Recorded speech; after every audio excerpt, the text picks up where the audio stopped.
Morning everyone. ये video मैं बना रहा हूँ बेसिकली टू प्रॉब्लम्स को एड्रेस करने के लिए। पहली प्रॉब्लम ये है कि हमारे सारे के सारे नोट्स बायलिंगुअल नहीं हैं, जो कि नॉर्थ इंडिया से फ्यू स्टूडेंट्स हैं हमारे पास। तो ये वीडियो स्पेशली उनके लिए है। Okay, the second problem is the which is my suggestion कि हमारे नोट्स से आप कैसे पढ़ाई कर सकते हैं, which is in a fast way to learn everything. So first of all मैं एड्रेस करूंगा कि how to learn from our notes. See, the problem is कि uh, आपके पास फ्यू मंथ्स है, 1 to 2 मंथ्स हैं आपके पास कि एक अच्छी सी अपॉर्चुनिटी है आप उसको क्रैक करने के लिए और या फिर जेआरएफ निकालने के लिए। तो जेआरएफ निकालने के लिए आपको इस बात का ध्यान रखना होगा कि आपको first of all paper first पे आपकी कमांड बहुत अच्छी होनी चाहिए। मिनिमम 35 क्वेश्चंस आपके करेक्ट ही होने चाहिए। बिलो द 35 अगर आप करते हैं तो the chances again is very low, क्योंकि आपको भी पता है ऑल ओवर इंडिया 16 18 और 15 स्टूडेंट्स को ही जेआरएफ मिलता है। बाकी सारे के सारे नेट कैटेगरी में फॉलो इन कर जाते हैं ऑल्सो।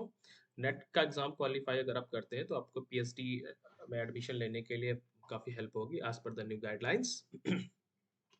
सो सपोज अगर आपको हमारे नोट से इजीली क्विक सिलेबस कवर करना है for the specially paper 2, paper first के लिए मैं किसी और दिन बात कर लूँगा। फॉर द स्पेशली पेपर 2, तो द पॉइंट इज कि लेट सपोज दैट कि आपके पास जो पीडीएफ है वो मैचिंग की पीडीएफ है।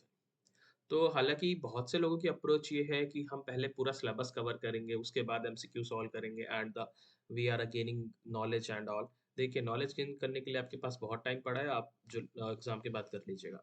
लेकिन the point is most of the population studies exam in theory part में है। ठीक है, तो वहाँ पे आपको आप जितना एमसीक्यू सॉल्व करेंगे या फिर जितना आप रिटेन कर सकते हैं, which is good for you. Okay, so let's suppose that कि आप हमारी मैचिंग पीडीएफ से लर्न कर रहे हैं। तो मेरा सजेशन ये होगा कि आप फर्स्ट ऑफ ऑल हमारी एक पीडीएफ को पिक करिए। Let's suppose that matching PDF को पिक करने के बाद आप सारे मैचिंग्स या फिर इंडेक्स आपने सारे पढ़ लिए। ठीक है, इतना पढ़ने के बाद आपके आपने एक या दो बार, मैं हार्डली 1 to 2 आवर्स लगेगा उनको एक बार रिकॉल और मेमोराइज करने में। ठीक है, आफ्टर दैट आपके पास पीवाईक्यू होंगे हमारे। ठीक है, आप पीवाईक्यू को पिक करिए। 2020 का पिक कर लिया, 2019 का पिक कर लिया, 18 का पिक कर लिया, वॉट एवर यू वॉन्ट। आप जितने भी पीवाईक्यू हैं उसमें एक मैचिंग लिस्ट पैटर्न देखिए, और हम आपने जो अभी मैचिंग लिस्ट याद की है, ठीक है, उनमें से देखिए कितने सारे क्वेश्चन मैच कर रहे हैं, कितने नहीं मैच कर रहे हैं। ठीक है, ऑलमोस्ट सारे मैच कर जाएंगे। ओके, जब आप ये कर लेंगे तो at least you have a confidence कि 3 या 4 क्वेश्चन जो भी मैचिंग लिस्ट से आ रहे हैं वो अब मैं सॉल्व कर सकता हूँ। ठीक है, आप इसको दूसरी तरह से ब्रेक डाउन भी कर सकते हैं। फ्यू स्टूडेंट जिनको एक कंस्ट्रक्टिव पॉइंट ऑफ व्यू से चलना चाहते हैं कि अगर वेपल इंडेक्स अगर आ रखी है या फिर कोई भी मैचिंग प्रॉब्लम्स आ रखी है उसको टैकल कैसे करें। तो आप जो भी ऑथर का नाम आ गया या फिर किसी थ्योरी से रिलेटेड चीज़ें हैं, आप उनको ब्रेक डाउन भी कर सकते हैं अपनी लैंग्वेज में। जैसे वेबपेल इंडेक्स कर लिया, उसके क्या क्या फॉर्मेट है, आप उनके खुद के सेल्फ नोट्स भी क्रिएट कर सकते हैं।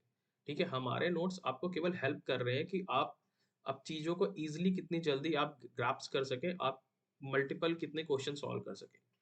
Although this is not a complete syllabus, और पॉपुलेशन स्टडीज का एग्जाम क्रैक करने के लिए आपको कंप्लीट सिलेबस पढ़ने की जरूरत नहीं है, विच इज माई अंडरस्टैंडिंग, क्योंकि I cracked NET in close to 50 days. इतनी ही प्रिपरेशन थी। तो आपको वो बात समझनी पड़ेगी कि एग्जाम पैटर्न क्या है। ठीक है, आप सेम चीज अगर जो भी हमारे पास 30 पीडीएफ्स हैं, अगर आप एवरी पीडीएफ अगर आप डेली भी पिक करते हैं और आप फिर वहां पर देखिए आपने जो पीवाईक्यू सॉल्व किए हैं कि हमारी पीडीएफ के साथ जो आपने पीवाईक्यू सॉल्व किए हैं, कितने परसेंट क्वेश्चन उसमें रिमेनिंग रह गए हैं। जो भी टॉपिक रिमेनिंग रह जाता है, आप उनको मिड मई में अगर आप आज इनिशिएट करते हैं तो ये 15 मई को जो भी प्रोसेस है वो खत्म हो जाएगा। विच इज मेरा मानना है, अगर मैं केवल स्टूडेंट हूँ और मुझे पढ़ने को दे दिया जाए तो मैं 2 पीडीएफ एक दिन में इजिली कवर कर सकता हूँ। तो आपके पास भी अगर इतना टाइम है तो आप 2 पीडीएफ इजिली कवर कर सकते हैं, एनी हेडेक। क्योंकि और एक और फायदा होगा आपका उससे कि आपने इतनी बार पीवाईक्यू को स्क्रॉल कर लिया है कि आपको मोस्ट ऑफ द पीवाईक्यू याद हो जाएंगे। तो जो भी रिपीटेटिव क्वेश्चन होंगे वहां से पीवाईक्यू की से, आपको इजीली वो याद होंगे और वहां भी एग्जाम हॉल में भी आपको सॉल्व करने में इजी होगा। Okay, and second thing is कि जो भी आप ये काम करेंगे वो प्लीज मेक श्योर लैपटॉप पे ही करिएगा। क्योंकि एग्जामिनेशन हॉल में माउस स्क्रॉल करने में काफ़ी लोगों को दिक्कत आती है, क्योंकि वो हैबिट नहीं होती है। हम लैपटॉप पे रीडिंग, स्टडी सारी सब कुछ करते हैं, लेकिन हमारा माउस स्क्रॉल करने की हैबिट नहीं है। देखिए, ये बहुत ही छोटी बात लगेगी, लेकिन ये एग्ज़ाम पॉइंट ऑफ व्यू से बहुत इंपॉर्टेंट है। हालाँकि मेरे लिए है। आप अगर आपको नहीं कन्वीनिएंट लग रहा, it's okay. Now come to the second point is कि बाइलिंगुअल। अब नॉर्थ इंडिया के स्टूडेंट्स को इश्यूज़ ये हैं कि वो बाइलिंगुअल पूरा का पूरा हिंदी में क्यों नहीं लिखा है।